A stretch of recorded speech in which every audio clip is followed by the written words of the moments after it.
watching Sunday Sound Off with Frank Boal. Hey, and welcome back to Sunday Sound Off. Our first hot topic of the night. What is your confidence level in Yordano Ventura? TJ, it doesn't look physical because, he's still throwing with great velocity. It just means walking way too many guys still.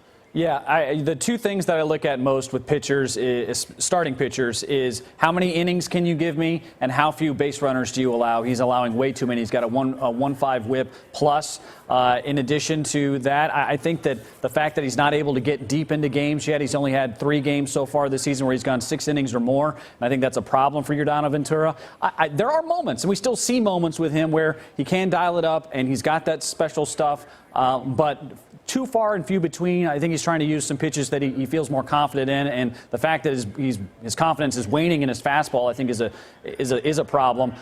He's not in the Edinson Volquez, Ian Kennedy category with the Royals rotation right now, and unfortunately, I think he's much closer to a 4-5 guy right now than a 1-2 guy, and I think that's going to have to improve if the Royals are going to continue to win. Blair, what do you think the problem is? He walked 2 guys in the inning that got him beat today, had a leadoff walk, and then had an intentional walk later in that inning. And he leads the American League in walks. That has absolutely got to be curtailed.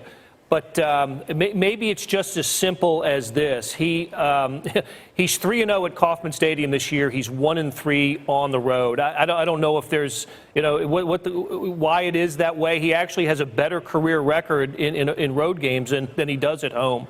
He was a little bit unlucky today. The run support wasn't there. He had an 0-2 pitch to Cabrera. Yeah, thank you, Cabrera. Mm-hmm. That he just got it in the middle of the plate, missed his spot, and that pitch is the one that got him beat. He gave up more runs in the last game that he won. He was the winner in the 8-4 win over the Red Sox last week. So, look, I think he's fine. Just let's see what happens in the next few starts. Saran? Yordano Ventura is a riddle wrapped in an enigma. I mean, if you can figure that guy out, you've got something that you've done something that at least the Royals haven't been able to do. Like, this guy is the rare guy who's walking people, but the strikeout total's not going up. Today, he walks more than he strikes out, yet he hangs around in the game. Usually these things, you walk, then you come over the heart of the plate and you get crushed, yet he still has enough stuff to dance around and make a decent game of it. Look, I don't know. I can't figure it out. I mean, just trying to, analyze a guy's delivery makes the words feel like I'm throwing up in my mouth when I try to break down a big leaguer's swing or how they throw the baseball. I've never seen anything like this. A guy who can get the big strikeout when he really needs it, yet can't find the plate consistently, but can't miss it enough to be effectively wild. He's the most frustrating pitcher I've ever covered. There it is in a nutshell. Here's our second hot topic of the evening. The Chiefs over-under right now is 9.5. Blair, too high, too low, just right? Well, I think it's a little too low based on a couple things. One, the Chiefs' schedule. You said in the broadcast earlier, Frank, it's been deemed the easiest at least in the AFC. Right. And here's a little bit of history. Each of Andy Reid, the first 3 teams, they have. If you add up the over/under for each of those seasons, it adds up to 23. They won 31 games in that year. They surpassed their over/under total in each of Andy Reid's 3 years with the Chiefs. I think this is a team that'll win at least 10. I think we're looking at another playoff team this season. Saran? Well, I don't like to disagree with Blair the Greek over there and his handicapping prowess that has been proven many, many times. Look, I think it's probably just about right. I think one of the things you got to take a little caution here when you're a fan is that those numbers are never going to be stretched out too far. They like to keep them between 6-10 and 10-6. So 6 to 10 wins for everybody out there. You lose Alex Smith, and where does that number go? All of a sudden, that number looks really, really high. So injuries are a big part of it that Vegas has to take into account. So I don't think any Chiefs fan should feel slighted because it's 9.5. I think that's the right number when you take into account all of the things you don't know that are going to happen during the course of a 16-game season. That being said, this is the year where they have a chance to break out and buck the trend. The trend has been surprise, regress, surprise a little bit last year with the 11-win seasons. Now, if they can put another 11-win season out there and be a division champion, I think you've got proof that they're a really strong football team, and you can start to get excited about them making a deep playoff run. But I think 9.5 is the right number for them. I'm a Chiefs fan. I'd bet them over. I wouldn't bet it if I were going to Vegas. I can't wait to hear what TJ has to say about over/under totals. Here we go. I will 16 wins. I will defer to resident gambling degenerate Soren Petro here and say that 9.5 is the right number.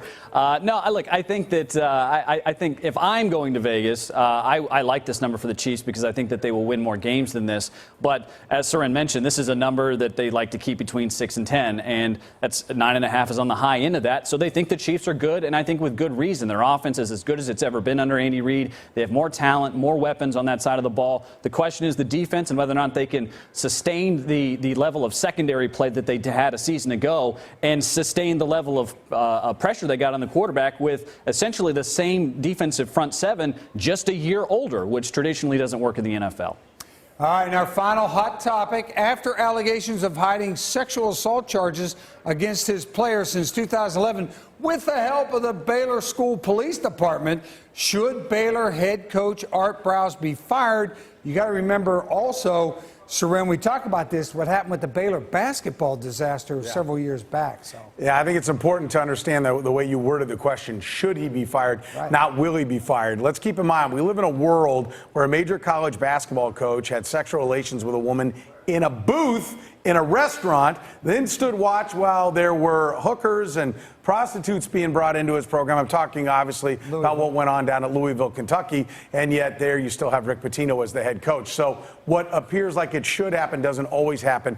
I'll give some credit to Blair and myself for our conversation on Thursday. We talked about this when he was on the program, which he does every Thursday, and we said, look, this thing is going to get a lot bigger. It's going to build some momentum. It's just waiting for some of the big Texas columnists to start writing about it and for people to recognize when you are conspiring with the police department to cover up really violent crimes, right, you're in big trouble. And if that's what happened with Art Briles, even if there's any hint of that happening, if his coaching staff did it, then he should be fired. Will he is a different question.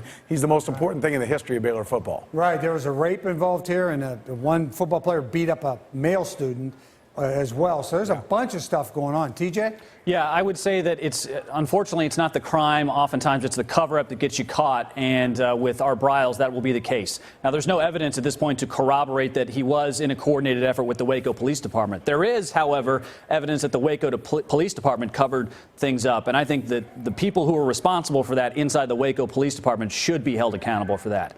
That being said, I think this is maybe a telling of a bigger issue, that sometimes in this country, institutions are protected much more than victims are. And instead of protecting the women in this case, or emphasizing that they should be protected in this case, people are focused in that community in Waco on protecting the institution with religious ties, not just the football program, but a football program tied to a religion. And I think sometimes that gets into a very sketchy area, one that we certainly need to consider. And I think that this is an instance in which we need to look at the community at large down in Waco, Texas, and make a determination on whether or not there's a systemic problem there, that victims are immediately turned into pariahs in their own community if they go up against the institution of Baylor. Blair, your thoughts?